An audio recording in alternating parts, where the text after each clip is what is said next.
اللہ بادشاہ ہے, اللہ یہ چاہتے ہیں کہ سب کا پیٹ بھرے, لیکن اس کا طریقہ بالکل وہی ہے.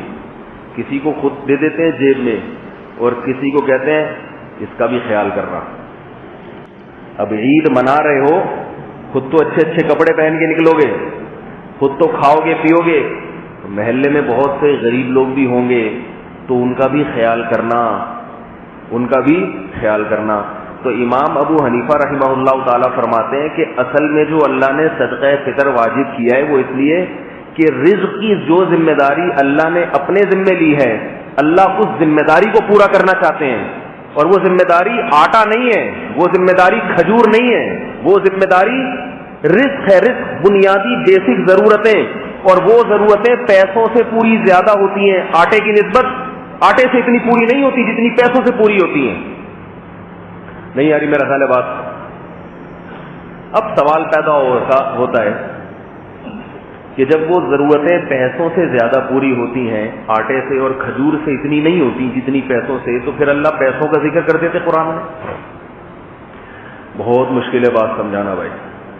پھر اللہ نے آٹے کا کھجور کا تذکرہ کیوں کیا اپنے نبی کی زبان سے؟ یہ بات ہمیں معلوم ہے, امام ابو حنیفہ کو معلوم ہے, تو اللہ کو بھی تو پتا تھا نا. اللہ بھی تو یہ کہہ سکتے تھے کہ کیا دو بھائی, ان کو اتنے پیسے دے دینا. کیا خیال ہے بھائی؟ اس کا جواب یہ ہے کہ گندم کا یا کھجور کا تذکرہ کرنے میں دو حکمتیں ہیں. کھجور یا جو جتنی چیزوں کا دو اس میں حکمتیں ہیں. ایک تو جو دینے والا ہے اس کی بھی آسانی ہو. بعض دفعہ دینے والے کے پاس پیسے نہیں ہوتے, اس کے لیے گندم یا کھجور دینا آسان. اب ایک آدمی کی فصلیں ہیں گندم کی, اس کو گندم پہ عشر نکالنا گندم کے ذریعے آسان ہے, اس کی قیمت ادا کرنا اس کے لیے مشکل.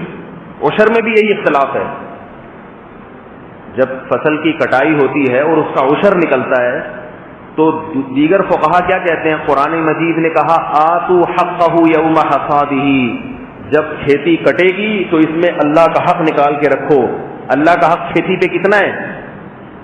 جب بھی فصل کٹتی ہے تو اگر وہ بارش کے پانی سے سیراب ہوتی ہے تو 10واں حصہ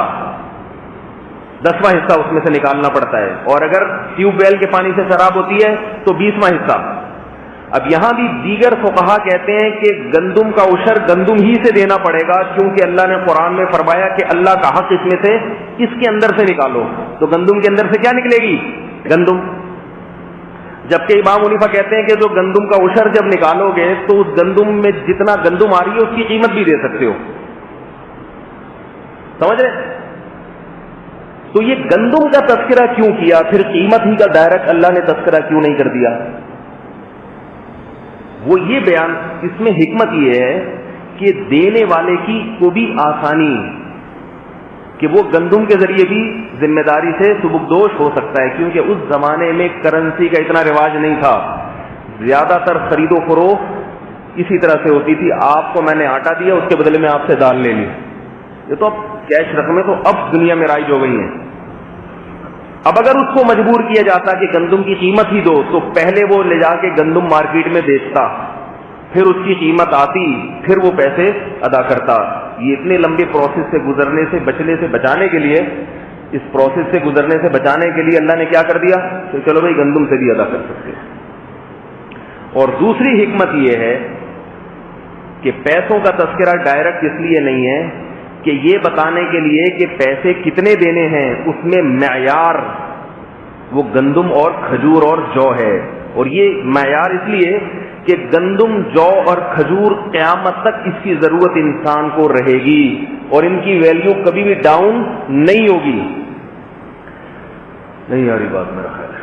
اگر ایسی چیز کو معیار بنایا جاتا جو اس وقت ہی آج نہیں ہے, تو معیار ایسی چیز کو بنا, پیسے بھی دینے ہیں تو کتنے دینے ہیں, اس کے لیے کوئی نہ کوئی تو فکس کرنا پڑے گا نا کسی چیز کو.